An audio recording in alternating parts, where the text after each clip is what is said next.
अस्सलाम वालेकुम नाजरीन, मैं हूं अमजद साबरी और आप देख रहे हैं प्रोग्राम खबरों से आगे। अमजद फरीद साबरी गुलाम फरीद साबरी के बेटे हैं, जिनका शुमार पाकिस्तान के मायानाज कव्वालों में होता है। कि जब कव्वाली के ये 3 बड़े नाम 2-2, 3-3 साल के गैप से अल्लाह अपने खालिक के हकीकी से जा मिले, कव्वाली का थोड़ा सा कम हो गया था रुझान। और मैंने जो कव्वाली शुरू की वो इसलिए की कि हमारे मुल्क से कव्वाली डेड ना हो जाए कहीं। इनका कहना है कि इन्हें इनके वालिद ने क्लासिकल मौसीकी की तरबियत दी और इनके वालिद के इंतकाल के बाद उन्होंने कव्वाली का आगाज़ किया।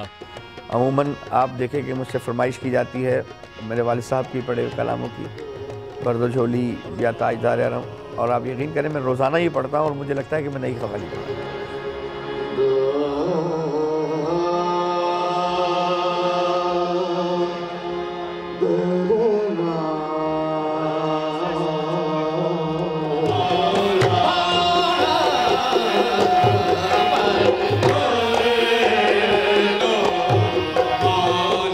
अमजद फरीद साबरी ने नई नस्ल को कव्वाली की तरफ राग़िब करने के लिए न सिर्फ कव्वाली की रवायती मौसीकी को तब्दील किया बल्कि शायरी को भी आसान बनाने की कोशिश की। जो पहले के लोग थे ना, पहले वो सुनते थे शायरी, फिर सुनते थे आवाज़, फिर सुनते थे म्यूज़िक। आजकल के जो लोग हैं, जो यूथ हैं हमारे, पहले सुनते हैं म्यूज़िक, फिर सुनते हैं आवाज़ और फिर सुनते हैं शायरी। क्योंकि हालात और वाक़यात कुछ ऐसे हैं कि मुझे कव्वाली में थोड़ा सा म्यूज़िक चेंज करना पड़ रहा है, थोड़ा सी शायरी चेंज करनी पड़ रही है, तो वो मैं करता हूँ और मैं कामयाब हो रहा हूँ इंशाल्लाह, और कामयाब रहूँगा उन लोगों को सुनाने के लिए जो यूथ है हमारा। जो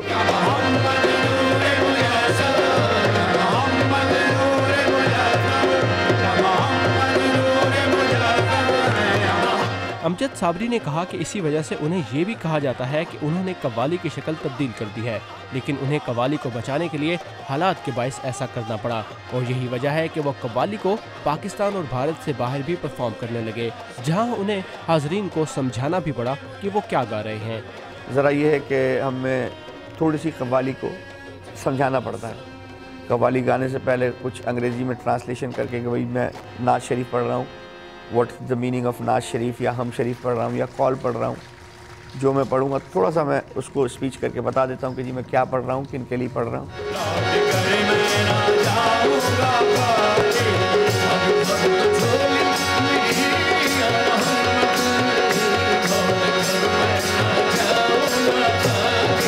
दुनिया के मुख्तलिफ मुल्कों में परफॉर्म करने के अलावा अमजद साबरी ने भारत की चंद फिल्मों में कव्वाली गाई और कुछ फिल्मों के म्यूजिक भी तरतीब दे रहे हैं। उन्होंने कहा कि उन्हें भारत में बहुत पजीराई मिली। उनका जो फ़र्ज़ है वो अहले सियासत जाने, मेरा पैगाम है मोहब्बत है जहाँ तक पहुँचे। तो ये जो दूरियाँ और जो एक लकीर बना रखी है ना, ये हमारे पॉलिटिक्स वालों ने बना रखी है, पाकिस्तान के हों चाहे हिंदुस्तान के हों, आवाम नहीं चाहती। मुझे नज़र करम की भीख मिले, मैं ये झोली खाली लाया हूँ। कव्वाली सूफियाना कलाम और अकीदत मंदी का मजहर समझी जाती है। अमजद साबरी का कहना था कि जैसा हाल कव्वाली सुनने वालों का होता है वही हाल कव्वाली पढ़ने वाले का भी होता है, लेकिन एक कव्वाल इस चीज़ को जाहिर नहीं होने देता। दोनों जहां में शान है, सल्ले अला तुही सल्लल्लाहु अलैहि वसल्लम। देखिए, हज़रत ख्वाजा मोइनुद्दीन चिश्ती रहमतुल्लाह अलैह की मसवात में उन्होंने लिखा है कि कव्वाल को कव्वाली गाते हुए हाल नहीं आना चाहिए, वो मना है। तो इसलिए कैफियत हमारी होती है, लेकिन हम उसको कैफियत को सल्ब करते हैं, अपने अंदर जज्ब कर लेते हैं और वो कैफियत को बाहर नहीं निकलने देते।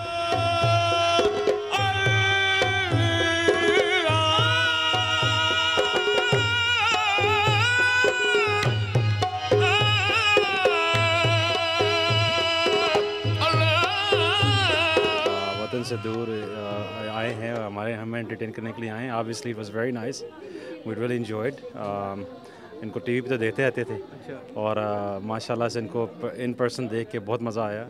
ही is very close to you know his father and his uncle voice. और इसमें आपके साथ पोइट्री है और आपकी और बहुत सी रिलीजियस एसोसिएशन है। It's not only music, it's your culture, it's your roots, and this poetry अगर आप वर्ड्स सुने तो ये बहुत ज़्यादा आपको अपनी रिलीजन की तरफ लेके जाने वाली चीज़ है। सिर्फ सर धुनने का नाम कव्वाली नहीं है, इसमें बहुत बड़ा मैसेज भी है। यहाँ वाशिंगटन में अमजद साबरी को सुनने वाले सामीन में एक बड़ी तादाद नौजवानों की भी थी, जिन्होंने कव्वाली के फन को लोगों के अंदर इंसानियत के दर्द को उजागर करने का एक जरिया करार दिया।